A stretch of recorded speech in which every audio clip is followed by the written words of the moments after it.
Welcome to the Be That Healing Girl podcast. And today on this episode, we are going to talk about why you keep spiraling with overthinking even when you know better. Okay. So I say this often in the podcast, but this episode is going to really hit for you if you are smart. Okay. You're wicked smart. It's my little Boston accent, but you have a lot of awareness, a lot of intelligence, and your resume can prove that.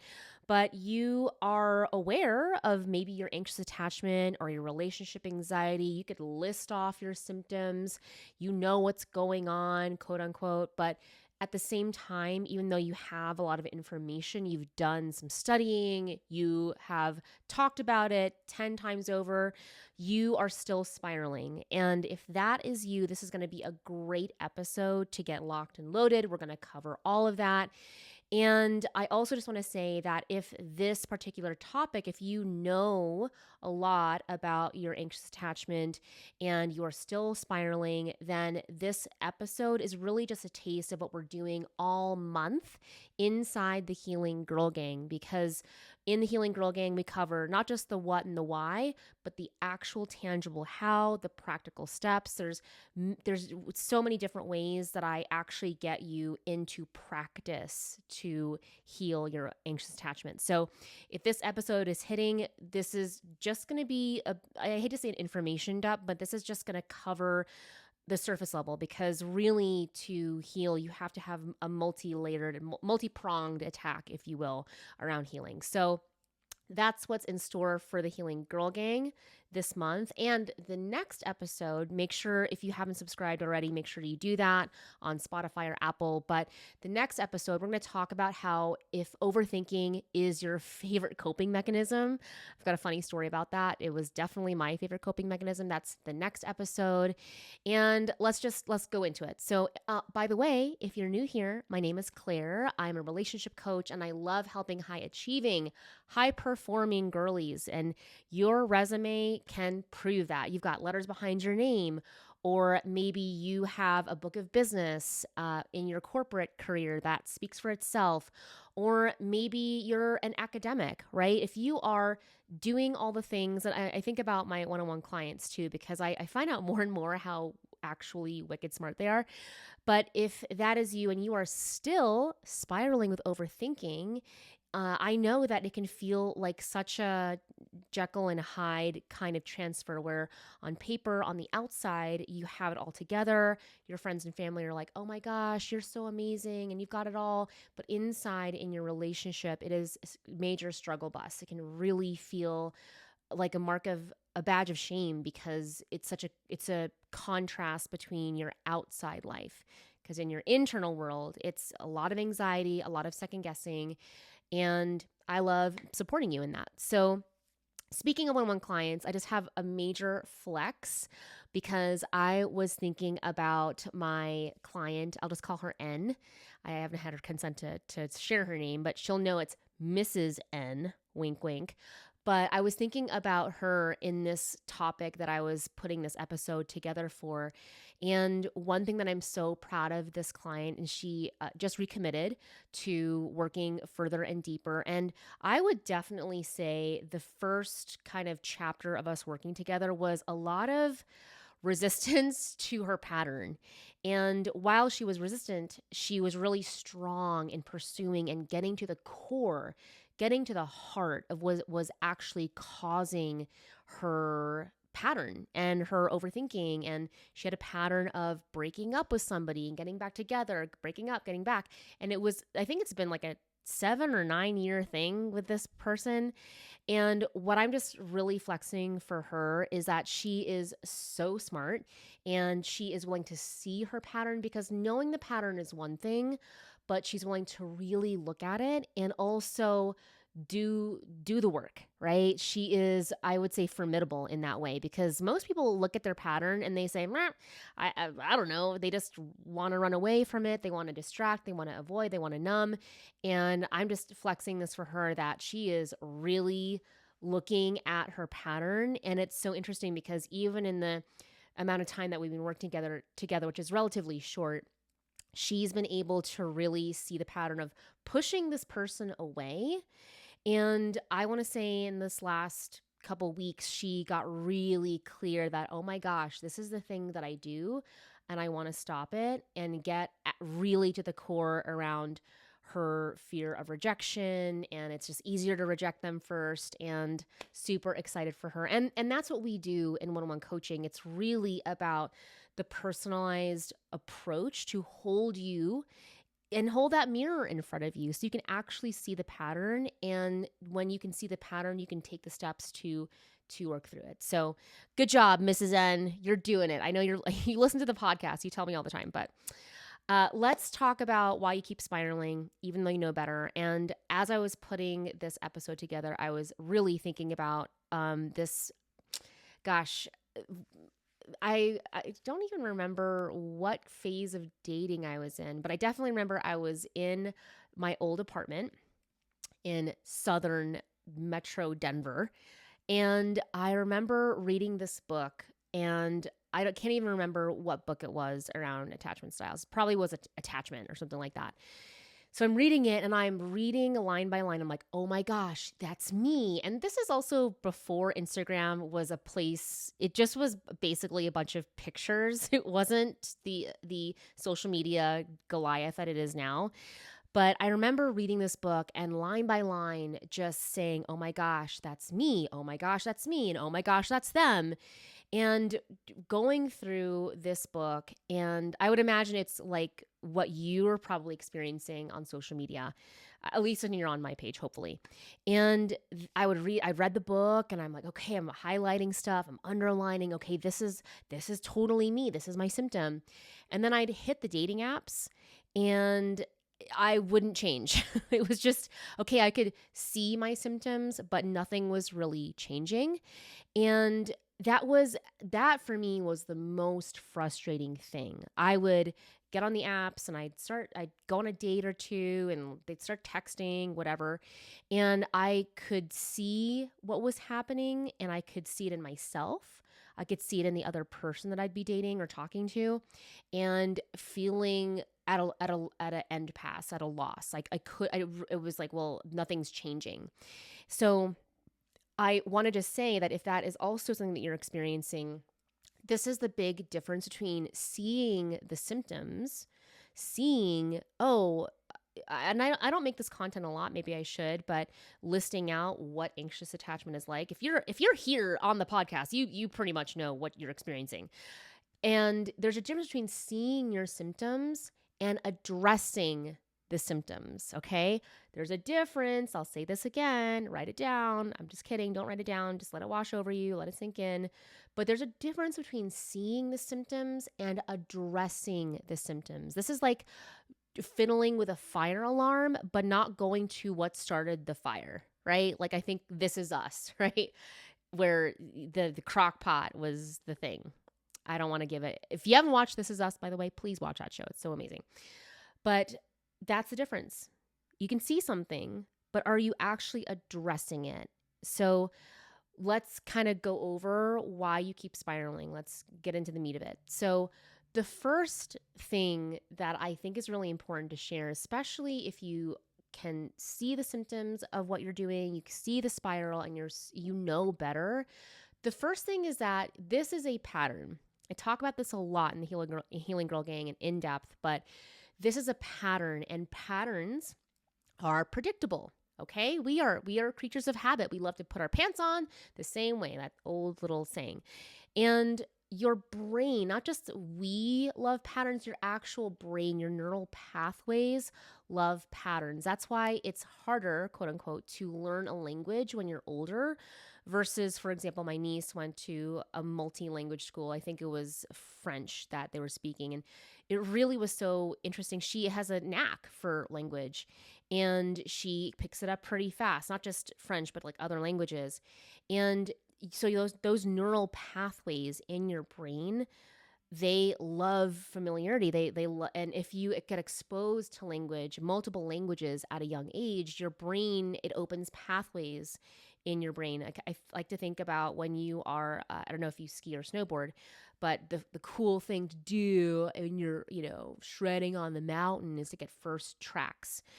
And if you know anything about skiing or snowboarding, especially around springtime, those tracks at the end of the day, they are deep, they're sticky, and it's pretty gross. But that's exactly how your brain likes to work. It loves patterns, and the more experience you get in a certain pattern, the deeper, like in skiing or snowboarding, the deeper the trench, the deeper the path kind of goes.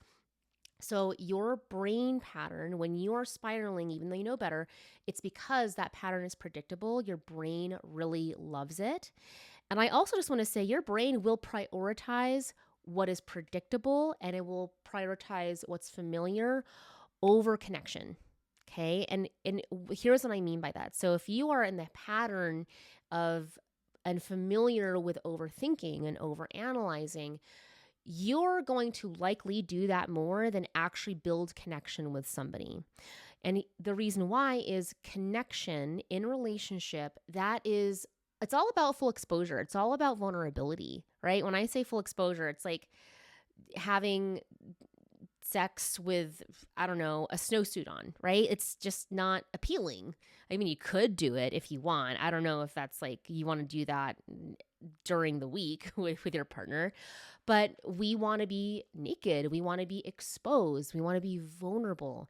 And if you could look at it in that perspective, this is why you're doing it. Not because having intimacy in a snowsuit is necessarily sexy or appealing or you feel good about it. It's just what's familiar.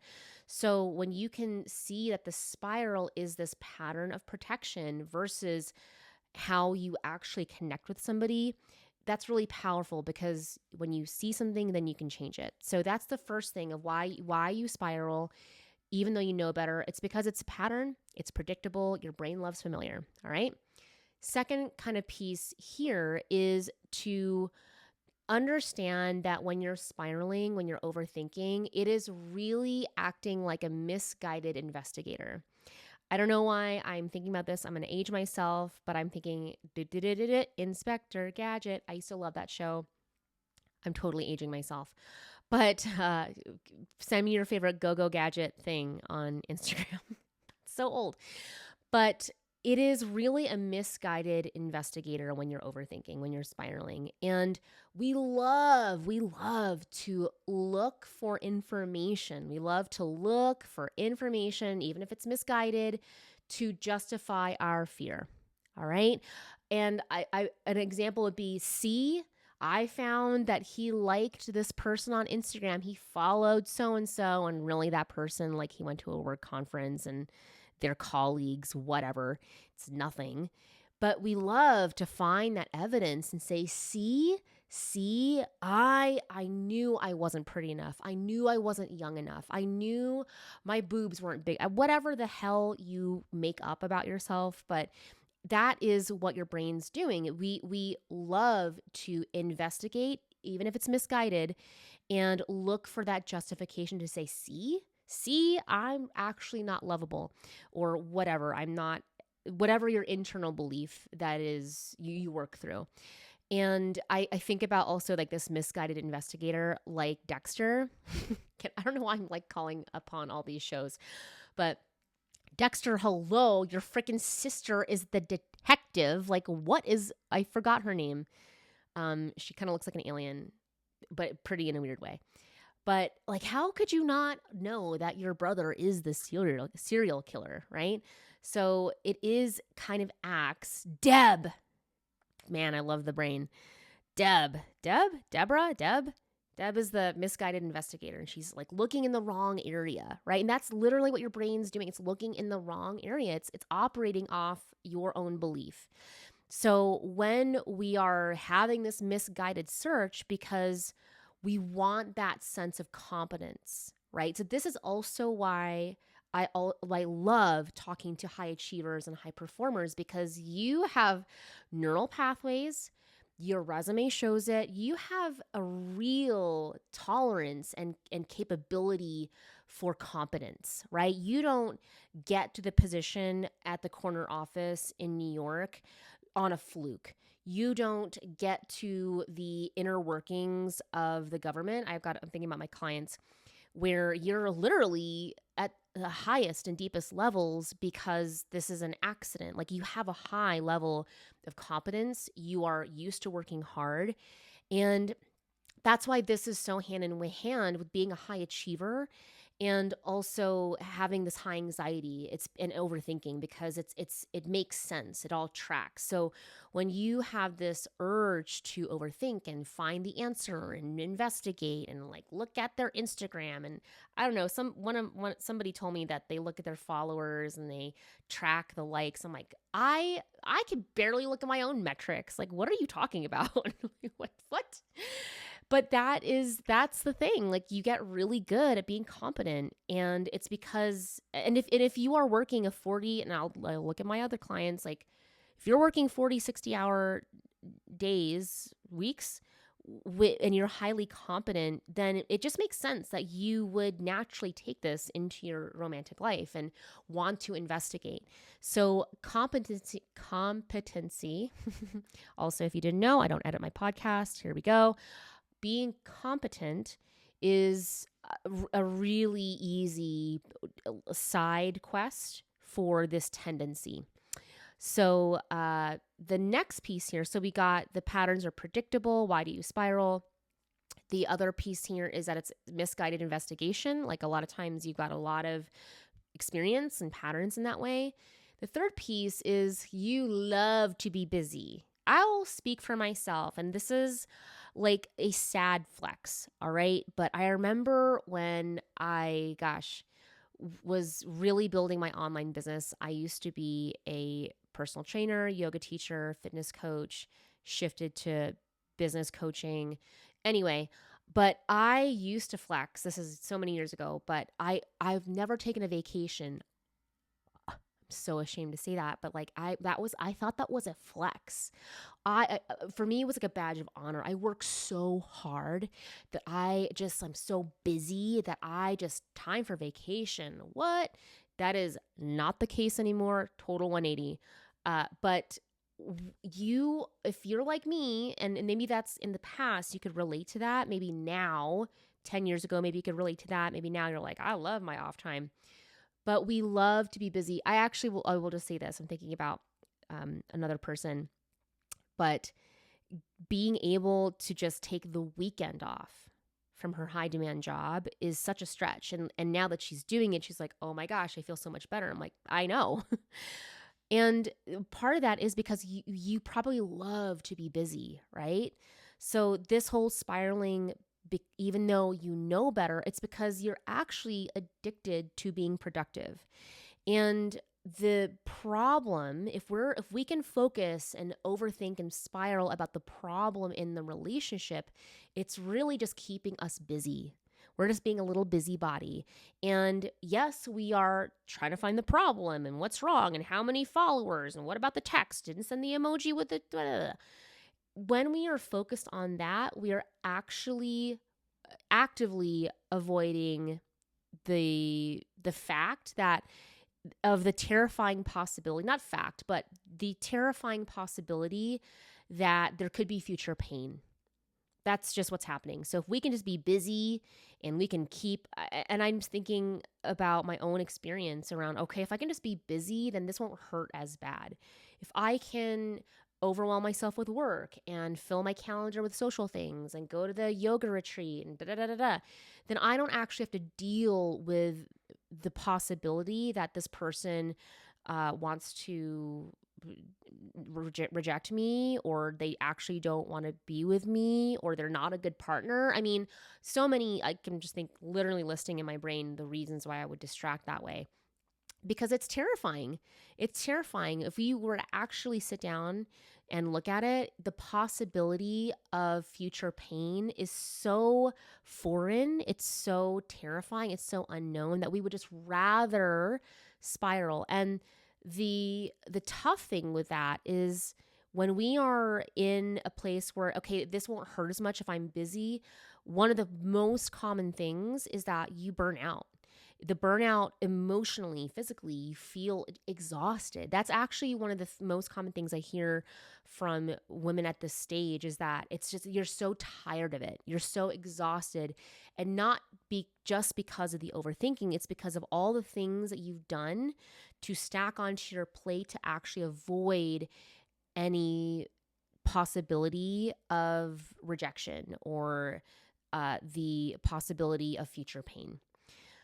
So take a deep breath. I'm sure you might need it. But that's why you keep spiraling. And one of the bigger pieces around that the patterns are predictable. You are operating from a place of misguided investigating, and you like to be busy. Straight up, that's kind of the deal. And while this is a good kind of insight and overview, again, inside the Healing Girl Gang this month is all about how do you actually stop the spiraling? How do you actually not just intellectualize or reason or rationalize your way out of what's happening in front of you? Because what's happening in front of you is an opportunity to connect. And when we're busy in our own little spiral, it becomes like a tornado of just misery. You can't, like, tornadoes don't cuddle. They're isolated. So when you can stop that spiral and you slow down and you can actually connect with your person, when you know how to do that, that's what builds a safe, secure relationship. So that being said, it's time to talk about do the Healing Girl Gang Q&A. So again, one of the cool things about the Healing Girl Gang, besides the masterclass, which is the what and the why, the implementation day, which is the how, the action taker toolkit, which are the tangible tools, the overthinking detox, which is the practice arena. The cool thing is that I also, not just on the calls, but I also get to answer questions from the gang. So Samantha Sammy, her question is, my boyfriend of 9 months dating for a year is a divorcee and is friends with his ex-wife. One day he answered a call from her while driving us home. My son was in the car. I immediately felt anxious and angry. Why is answering so important? I never met or spoken with her. I asked something I heard on the call where she asked if he was on his way home. Why would she care? He became defensive and offered to call her back as if it was a solution. It only embarrassed me and him. He stonewalled me for 3 days. We were in couples therapy, and he showed up and said he felt I didn't trust him, or I don't trust him. He felt embarrassed. I never yelled. I asked for clarity, and he took great offense and claims he felt disrespected by my lack of trust. Oof. I'm going to repeat that, Sam, because I think that's really important that you hear that, not just from him, you hear that from somebody else, but he is saying he took great offense and he feels disrespected by a lack of trust. All right, keeping on going. I will admit he talks to a few other female friends, and that too makes me uneasy. He is consistent, caring, big on family and acts of service, but also avoidant. Therefore, he triggers my anxiety to believe he is entertaining multiple women. It does not help that he is not as affectionate and emotionally available as I would like. In therapy, I learned he has not shared with the ex he's in a relationship. He says I don't talk about relationship stuff. Any advice if he is right or wrong? Oh, I love that question. Am I expecting him to share too much with his ex? I don't think I am boundary-wise. It would be nice to know she is clear and that he is not single. Okay. So I want to just address this thing that I think is really important head on is any advice if he is right or wrong. Black and white thinking ain't going to help you.